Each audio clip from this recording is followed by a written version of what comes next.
Hello everyone, welcome back to my channel. In today's video, I'll show you how to create a Brave sync chain step by step.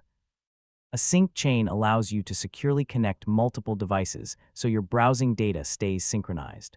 First, open Brave browser on your computer. Click the menu icon in the top right corner and select Settings.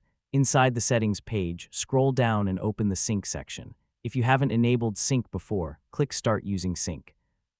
Next, select Create a new sync chain. Brave will ask what type of device you want to add. You can choose computer if you're connecting another PC, or phone tablet if you're connecting a mobile device. If you choose phone or tablet, Brave will display a QR code. Open Brave on your mobile device, go to Settings, then Sync and scan the QR code. If you choose computer, Brave will display a sync code. Enter this same code on the second computer to connect it to the sync chain. Once the connection is complete, your devices will automatically sync bookmarks, passwords, history, open tabs, extensions, and other supported browsing data. That's it. You have successfully created a Brave sync chain and connected your devices.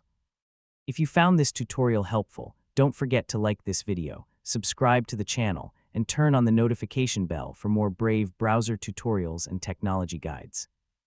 Thank you so much for watching, and I'll see you in the next video.